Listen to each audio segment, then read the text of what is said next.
Bosses of Reddit, what the worst interview you've seen? I had to interview a guy for some contract labor, and when I showed him our work vehicle he shook my hand and said I'm sorry but I refuse to drive a Chevy and left. I was speechless. He was giving me the story of how hard he is having it. I decided to give him a shot, and because we had a Silverado for the work vehicle he turned it down. He has 3 young children. Kid was in high school, put down his friends as references, and had to fill out the application twice because the first time he screwed up. Me, what made you apply? I ask this question more to see what type of response that can create on the spot. I like to see if they can formulate a decent response while thinking on their feet. Kid, well, all my friends work here so I don't think it would really be like a job to me. More like kicking it with the homies. Me, would your friends being employed here get in the way of you working? Kid, maybe. I mean our auto class teacher makes all of us split up in class and we can't work together.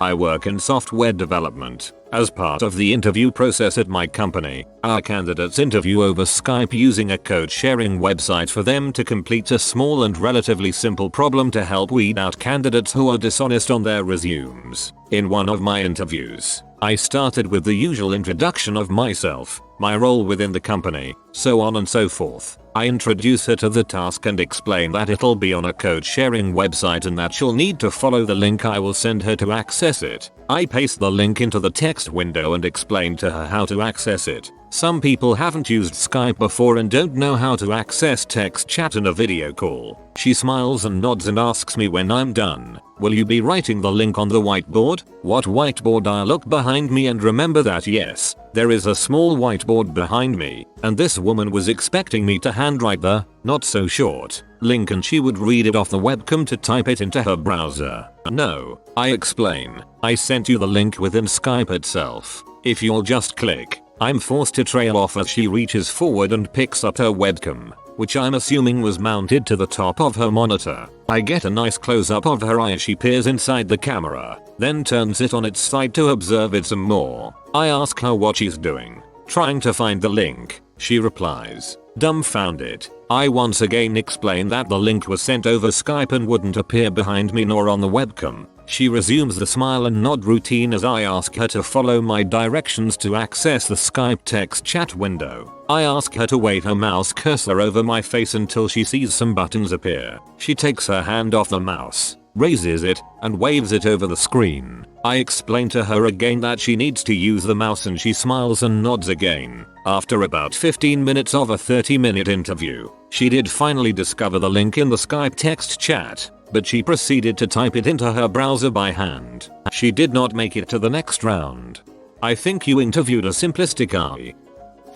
Not the worst, but the weirdest. Guy applied for a warehouse delivery position. Had emailed back and forth with a few questions before the interview, and it sounded promising. He comes in, sits down and says, "So, what is this position? Delivery? Oh, I can't lift anything. Also, I lost my driver's license a few months ago. I guess we're done here." And then just got up and left. No thank you or goodbye. Just got up and left. It was the shortest, most bizarre interview I've ever done. Back when I was HR manager for a market research firm, one of the most awkward interviews was with my candidate and his mother. This 19-year-old who apparently had previous work experience in customer service brought his mother into the interview with him. I politely questioned his mother as to the reasoning of her joining in on the interview, and I was told, "I'm just making sure this is the right company for him and making sure you're asking fair questions." I decided to roll with it. Why not? This is the most interesting thing I've had all week, so I asked my first question. She answered for him. I politely explained that the interviews I conducted with the candidate only unless special accommodations are required. I was told, "I'm not going anywhere." I thanked them both for coming out and explained that the position requires problem solving and critical thinking on an individual level. Unless I am hiring the both of them under one salary working together as a full-time equivalent, this wouldn't work. I was then told I would be sued and to frick myself. A woman was about 15 years older than I was and clearly didn't understand that I was the one actually interviewing her for the job. This was an engineering position on my team making $175K. She was very candid with me regarding her overall personality and actually put her purse on her lap at one point and doing her makeup while we were talking. I guess she thought I was the secretary and she was making small talk before meeting with my boss. I asked a guy when would he be available to begin work if offered the position. His response was that he would have to put down his dogs in order to begin work as soon as possible but was willing to do that to get the job. We called him almost immediately after the interview to tell him he wasn't selected and hopefully save his dogs' lives. Should have flipped that around. Give me the job if you want these dogs to live. Interviewing for an international sales rep in a rural area. Boss nephew invited himself in and his question was, what is your blood type? I was mortified. Glanced at him, then across to the candidate, who had traveled 200 km/120 mi for the interview and was better than we'd hoped for. And you guessed it. Best candidate rejected our subsequent offer and boss nephew said he wasn't suitable anyway. Freaking idiot. Had a girl sit across from me, put her elbow on my desk, then rested her head flat on her hand so that her head was now sideways. She stayed that way through the entire interview. Another time I asked a guy if he had any special skills. He replied, keeping it real with y'all. Worst one I had was a guy that showed up and refused to answer any question. I don't know, that doesn't apply to me. So after 6 questions I asked, do you expect to get hired after this? He said yes. Guy told us that he applied so long ago he forgot which position it was for. We then proceeded to show him the job description and he said, I don't even know what this piece of equipment is. It was a maintenance job. He apologized for wasting our time but he got a free bottle of water, so I guess it worked out for him. When my dad was going through applications, in the reason for leaving last job part, a man wrote that he had shot his previous boss in the head. His PO had told him to be honest. I had a guy come in for a CDL and site work, truck driving and earth moving equipment position. After the initial pleasantries he went on to inform me that he didn't like small talk. His pet peeve is people who socialize too much on the job when there is work to be done. He likes to get right to it and get hammering away on that work. He just doesn't understand these people who just talk instead of getting on with it. Not like him. He's not interested in chatting. No, he's got a better work ethic than these dang kids and he's not going to stand around gabbing about nothing when time is wasting etc etc. He went on like that, no exaggeration, for an hour and 20 minutes. A solid hour and a half including the initial question and answer bit at the beginning. I wasn't even mad. I just let him ramble on. At the end of it he asked if he would be starting that day or if I needed to do some of this paperwork stuff for him. He hadn't even filled out his pre-hire information forms. Absolutely majestic. A person I know had someone come in for an interview wearing gym shorts and a tank top, fresh from playing tennis in the summer sun. Another candidate came in with their mother and asked if she could sit in on the interview and help answer questions. The interviewer asked if the mother was the one applying for the position. Without a word, the mother got up and left to sit in the waiting area. One time an applicant told me that he was temporarily placed in charge of a team, and one of the team members spoke mostly French, so he told him to learn English or get the frick out of here, and then subsequently sent him home when he did not immediately learn English. The question was, tell me about a time that you worked well under loose supervision. Just a few weeks ago I interviewed a girl for a healthcare position. The question was something like, tell me about a time you were forced into a new situation and how did you deal with it. She proceeds to tell us about the time she was forced to move to an area with colored people and how she learned to deal with them. We needed an appliance repair guy. They didn't need to have any formal training, but they needed to know what they were doing. The standard test was we tossed them in a room with a broken whatever we had around and asked them to diagnose it. One guy completely dismantled it and couldn't put it back together again. I walked in and he's got his hat off. He's rubbing his head, muttering to himself, surrounded by parts. I asked him to leave, so the next guy to apply for the job got shown to the same room and was told, put this back together.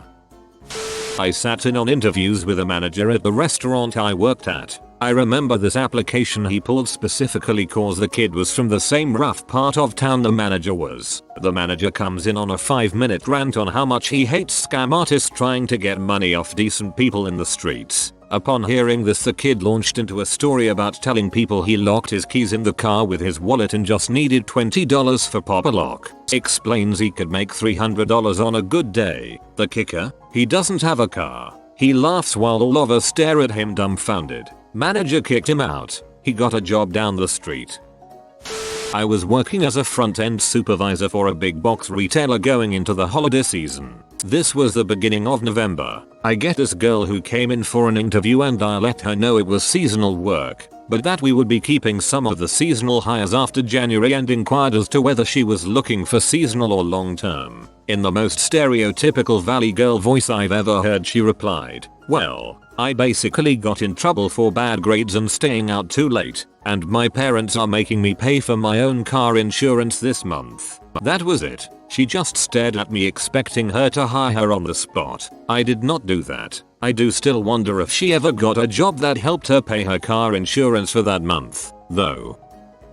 I was asking the asinine HR mandated questions for a senior IT role and got to, "Have you ever been criticized for anything?" The normal response is, "Number of my boss says I work too hard." This normal up until now guy thought for a bit and said, "I get angry when people try to pull the wool over my eyes," and sat glaring at the table. After a bit I asked if he was okay. He looked up and began a 20-minute rant about the people who tried to pull the wool over his eyes. He was devastated when I called him the next day. He thought he'd done pretty well and demanded a written statement of why he hadn't been offered the job.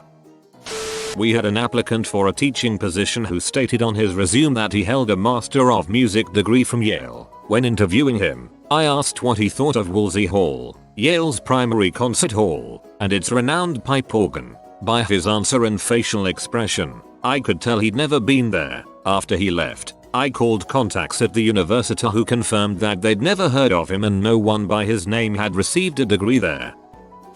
I once interviewed a guy for a work-study position at a college radio station. The position was for 10 hours a week as a sports reporter. I told him that he would sometimes have to carry the equipment for the remote broadcast of sports, and he immediately took his shoe and sock off and put his foot on the table to show me a scar on his foot. Tells me that he has a plate in his foot and sometimes it hurts and he wouldn't be able to carry heavy things when it was hurting.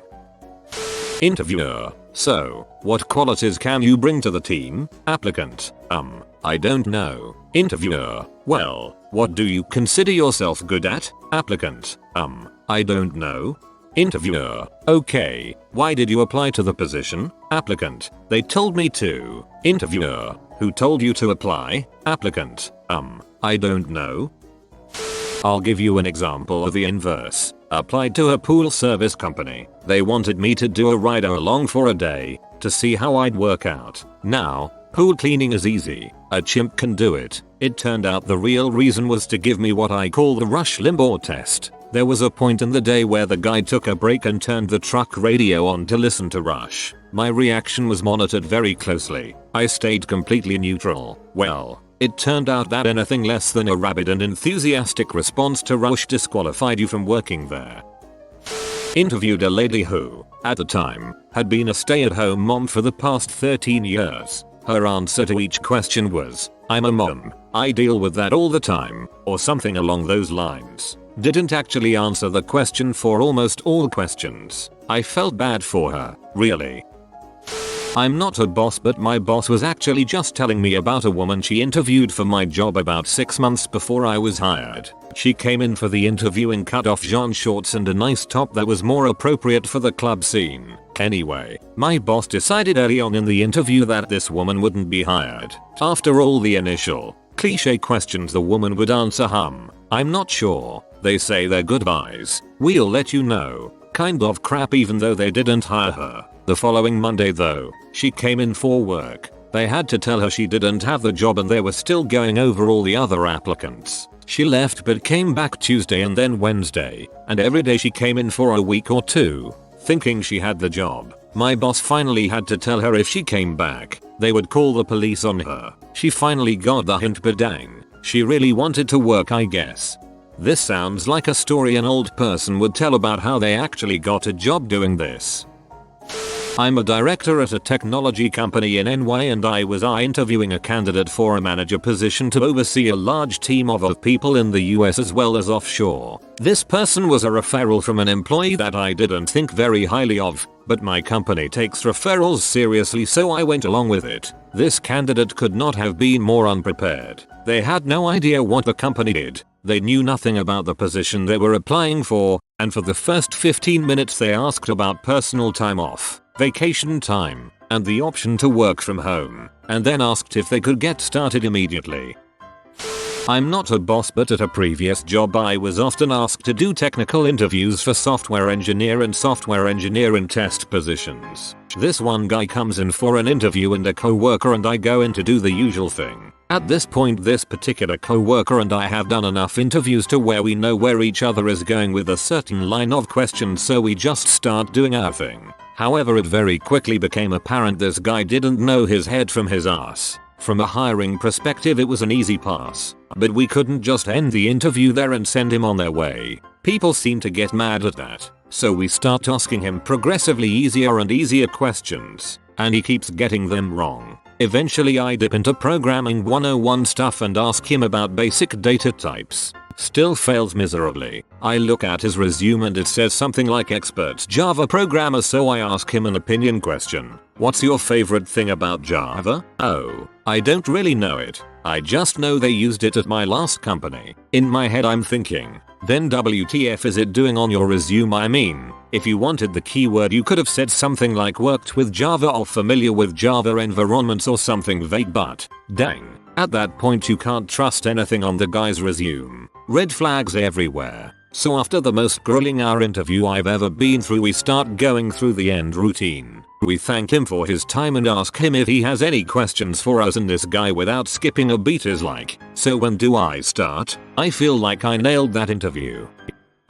Coworker recommended his friend's girlfriend. She was doing okay in the interview, but suddenly she just stood up and walked out the door. She got into her car and called her boyfriend, crying. The rest of the afternoon was calls between her and her boyfriend, and boyfriend to coworker and her staring at our front door with tears streaming down her face. Most of the employees snuck out the back to avoid her. I was parked right next to her and she stayed for hours so she could be sure to see how upset she was. I found out that she finds any opportunity to get really emotional and manipulate her boyfriend with it. She was still considered a maybe right up until she walked out. Here's Bob Ross holding a baby raccoon to brighten your day. If you enjoyed the video, subscribe and comment. If you are new to the channel, you can subscribe. I publish new videos every day. Until then, check out another video, or don't. Either way, have a great day you magnificent people.